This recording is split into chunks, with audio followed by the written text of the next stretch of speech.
Faly miaraba tompoko lahy, faly miaraba tompoko vavy. Tonga soa eto amin'ny fandarana malagasy eto Canada, arahinao amin'ny Ici Télévision.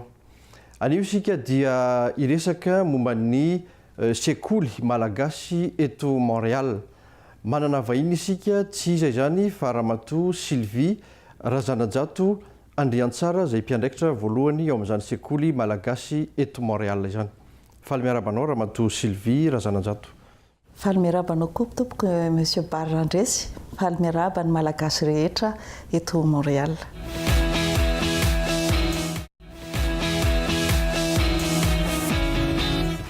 Oviana moa no efa nitsangana zany hoe sekoly malagasy eto Montréal zany. Raha jerena amin'ny teny fohy ny tantaran'ny sekoly malagasy dia azo lazaina hoe tamin'ny taona 1970 no nanomboka ny sekoly malagasy fa araky ny etaetan'ny ray aman-dreny izay nananjanaka teraka teto ka nivory tany an-tokantrano. Dia avy eo tamin'ny taona 1970 dia tao amin'ny église Saint-Jean tao amin'ny centre-ville. Dia nitoy izany dia nakany amin'ny église Sainte-Cunégonde tao akaikin'ny métro Lionel Groulx ny Petite Bourgogne. Dia avy eo nipetraka taona vitsivitsy nanomboka tamin'ny taona 2000 tao amin'ny église Saint-Jean de Mata. Ary avy eo no nandeha tany amin'ny Centre Africa sy Centre culturel Georges Vanier amin'izao fotoana izao. Ary mariako kely fa tamin'ny taona 2000 no nanomboka niaraka tamin'ny SPEC, Société du patrimoine d'expression du Québec, ny sekoly malagasy, ary tamin'ny taona 2004 no nosoratana ara-panjakana na hoe enregistré tamin'ny gouvernement du Québec. Inona tena hoe naranao amin'izany hoe sekoly malagasy eto Montréal zany, ny teny malagasy izay inoko fa inaranao ny teny malagasy, mety misy zavatra hafa koa ve narana amin'izany hoe sekoly malagasy eto Montréal zany? Lafiny roa ngamba ny azo lazaina hoe ianarana.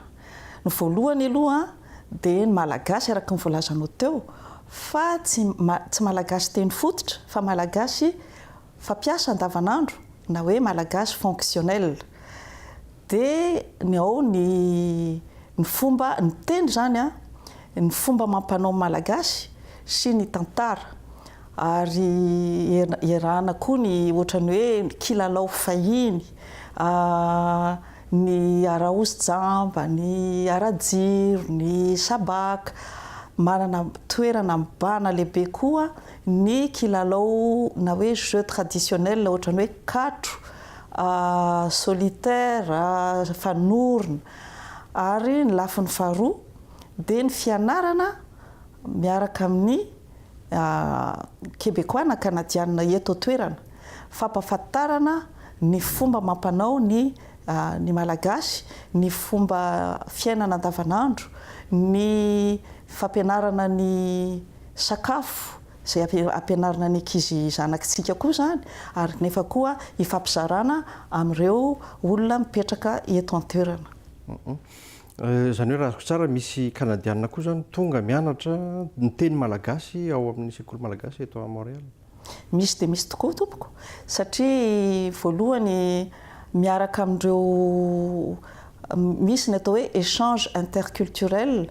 Ohatra teneniko amin'izany zao dia ohatra hoe niaraka tamin'ny collège secondaire Sainte-Anne, fampianarana ambaratonga faharoa, miaraka amin'ireo tanora, miaraka koa amin'ireo malagasy mianatra any amin'ny université, any amin'ny toerana fiampianarana ambony zany, ohatrany hoe UQAM, Université de Montréal. Ireo mpianatra ireo dia mianatra ho mpampianatra, dia avy eo mandeha any Madagasikara miofana na manao stage, dia mangataka ny sekoly malagasy hanampy anazy amin'ny fiomanana amin'izany fandehana izany, na amin'ny teny gasy zany, fampianarana teny gasy, na ny sakafo, na ny fombafomba, na zavatra rehetra maro samihafa.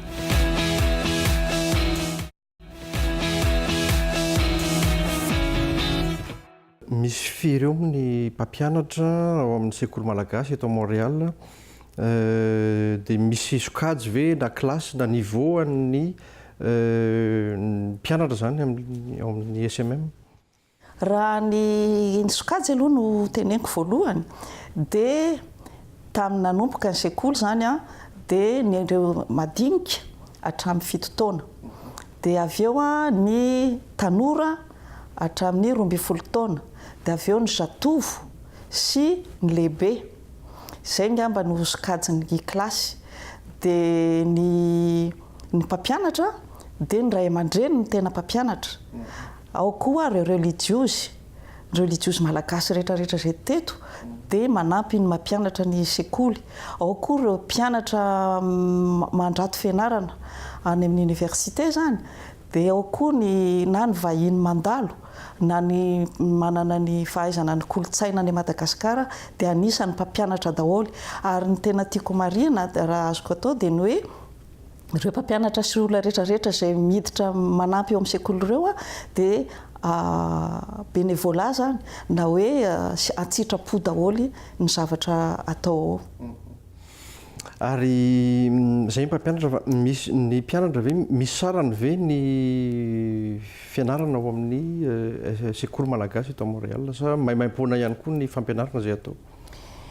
Azo atao hoe misy sarany nefa tena ohatran'ny hoe fandraisana anjara kely fandraisana satria tamin'ny voalohany zany dia ataontsika tamin'ny tomboka voalohany dia nisy ny sarany ohatran'ny hoe $5 dia avy eo niakatra hoe $10 kanefa ireo saran'ireo dia ohatran'ny hoe symbolika angamba fiteny zany satria fikarakarana ny sakafo maivana izay omena ny ankizy fampahafantarana ny sakafo avy any Madagasikara ohatra ny mangahazo, ny vomanga, ny mofo mangahazo, ny mofo menakely, ny mofo baolina sy ny sisa rehetrarehetra izany no amenan'ireto mpianatra zany amin'ny sakafo maivana.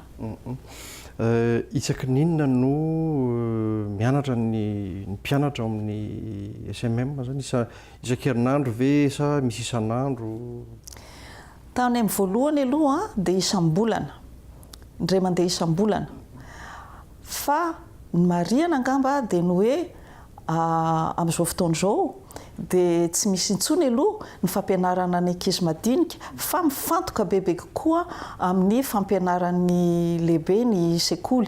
Ary zany fampianarana zany dia araky ny fangatahandry zareo ny ilaina dia ohatran'ny hoe manao ezaka ohatran'ny hoe 2 volana indroa na intelo isan-kerinandro na ezaka 2 volana arakaraka izay fangatahana sy ilain'ireo mpianatra mangataka an'izany fampianarana zany. Aiza moa zany ny hoe toerana ianarana anatin'ny toerana ny fampianarana? Zany hoe ny sekoly zany dia manana toerana roa ngamba ny azo lazaina amin'izao fotoana izao dia eo amin'ny Centre Africa izay akaiky ny métro Berry-UQAM sy Centre culturel Georges Vanier ao akaiky ny métro Saint-Henri. Ka ireo toeran'ireo dia misokatra malalaka ho an'ny sekoly satria araka ny lazaiko eo teo dia ny hoe efa fantatry ny fanjakana, efa fantatry ny orinasa maro sy fikambanana maro eto an-toerana ny sekoly ka malalaka amin'ny fitadiavana toerana sy ny amin'ny fotoana ilana azy. Raha misy antsika hoe ray aman-dreny dia andefa ny zanany nianatra teny malagasy ao amin'ny sekoly malagasy ao Montréal. Raha tonga ao izy tsy mahay miteny malagasy mihitsy ilay zaza, afirina izy ataontsika hoe mahay kely fa tsy tena hoe mahay be fa hoe afaka miteny malagasy, afaka miresaka amin'ny teny malagasy raha hoe alefana any amin'ny SMM zany. Io dia ohatran'ny fampianarana malagasy fonctionnel na hoe langue seconde ihany ny filazako ny azoko lazaina an'ilay izy. Zany hoe raha mandeha isam-bolana ny ankizy fampianarana ilay izy ao anatin'ny 20 ora ao anatin'ny 2 volana normal tokony hiteny ilay ankizy kanefa marihako fa ny zao fotoana izao ny ankizy ny ankamaroan'ny mpianatra tao amin'ny sekoly malagasy rehetra dia mahazo ny teny malagasy amin'izao fotoana izao mahazo ara-dalàna mihitsy fa eo amin'ilay hoe fitohizan'ny fitenenana sy ny hoe manohy an'ilay izy dia indray ezaka hafa miankina amin'ny ankizy tsirairay sy ny any an-trano sy ny fanohizana azy fa raha vao tonga ao amin'ny sekoly ny ankizy dia aprisianay teny malagasy avy hatrany.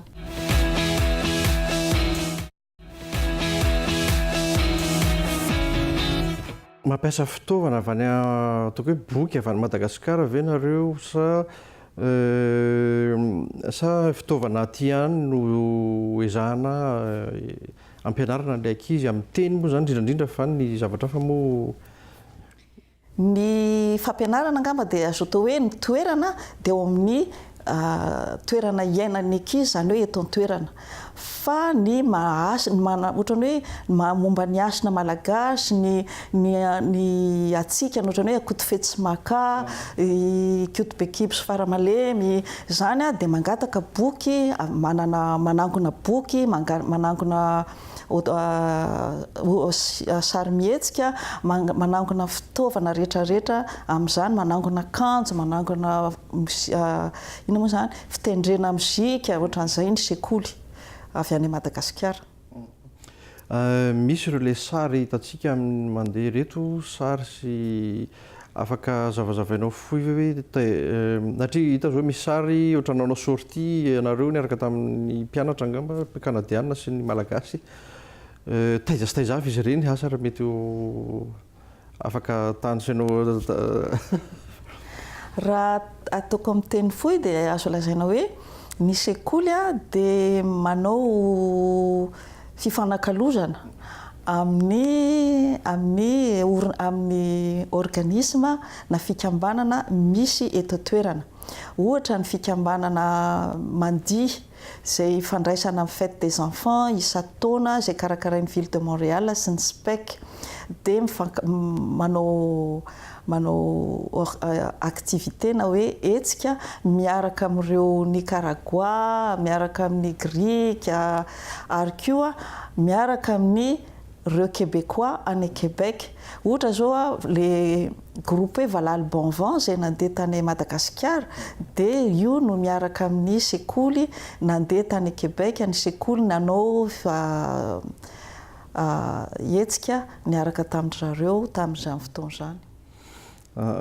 Saika digniky ny sekoly malagasy ve manao asa ataontsika hoe manao asa soa any Madagasikara na sa tsy manao an'izay fa dia hoe fampianarana ny ankizy eto na ny tanora ny fandraisana amin'ny eto aloha zany angamba dia tsy miezaka manao asa soa tokoa ny sekoly malagasy. Ohatra ny amin'ny nisy organisme zao ny rahan'ny sekoly tany amin'ny ary akaikin'ny Saint-Laurent ny rue Saint-Laurent lalana Saint-Laurent hoe miaraka amin'ilay organisme hoe Valal Globetrotter dia miaraka manao asa soa miaraka manao ohatra koa amin'ny salon international de tourisme dia mandeha manao asa soa any koa ny sekoly. Fa ny any Madagasikara indray dia azo lazaina hoe ny kolontsaina no tonga manampy ny sekoly manampy anay zany fa tsy ny izay aloha no mbola manao asa soa mandeha any. Mety misy ihany koa fiara-miasanareo amin'ny zareo ohatran'ny hoe UPM Ihajaina Andrenasolo ny Pikabary ve sa tsy dia misy zay sa misy ihany fiara-miasana? Misy zavatra anankiroa zany. Raha ohatra zany ny kolontsaina dia miverina atao tsaiko azafady indrindra le teneninao hoe misy asa soa ve ataon'ny malagasy ny sekoly malagasy any Madagasikara dia niaraka tokoa zay tamin'le hoe du nil à l'autre tamin'ny organisme niaraka tamin'ny teto le niaraka hoe club voyage zany zay nanangona vola ry zareo nomena any Madagasikara dia miditra tamin'izay ny sekoly nanao asa soa niaraka tamin'ny zareo. Momba ny kolontsaina Madagasikara indray dia ireo mpanao kolontsaina ohatran'ny hoe Justin Valy ohatran'ny hoe Ramaka sy Lanty Volafotsy dia tonga niaraka ny asa niaraka na mpianatra ny ankizy. I Hajaina Andrenasolo indray sy ny ekipany dia tonga tokoa tamin'ny taona 7 sy 4 arivo 4 sy 4 arivo ary 12 sy 4 arivo na natevin-dahara na nanampy na mpianatra ny teny fototra ary niara-niasa taminay niaraka tamin'ny ohatran'ny hoe Université McGill, Université de Montréal ka nanao karazana fihetsika maromaro betsaka mihitsy tao amin'ny biodôme zay tamin'izay fotoana izay.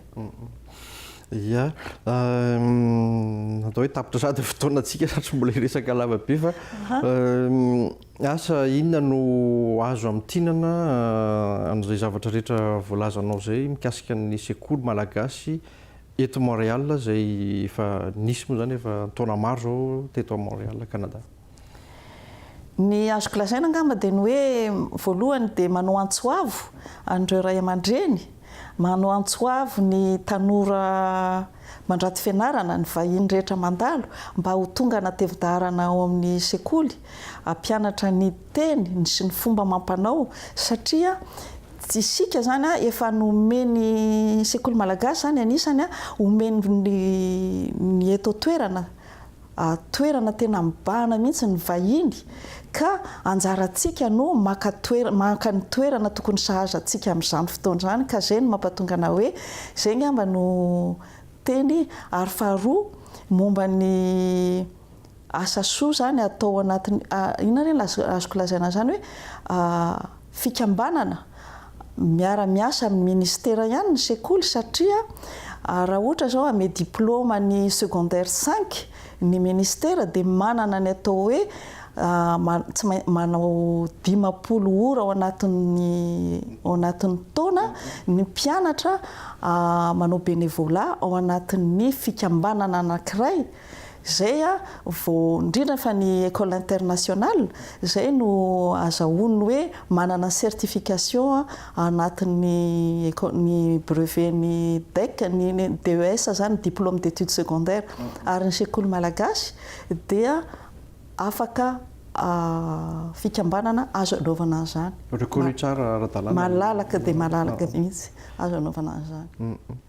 Ia, dia misaotra indrindra anao Ramatoa Sylvie Razanajato André Antsara tonga ny vahiny teto amin'ny plateau an'ny Madagascar TV izay fandarana malagasy eto Canada arahana amin'ny fahitalavitra ici télévision. Isaorako koa manokana koa ianao Monsieur Barandresy na metoerana sehatra ho anay sekoly nampahafantarana ny fisian'ny sekoly sy ny zavatra rehetra voalaza teto ka dia misaotra indrindra. Dia izay ny fandarantsika androany isaorana be dabe ianao nanaraka an'izany fandarana izany hatramin'ny farany manome fotoananao ho amin'ny manaraka indray amin'ny fandarana vaovao. Veloma tompoko, makasitraka tompoko lahy, makasitraka tompoko vavy.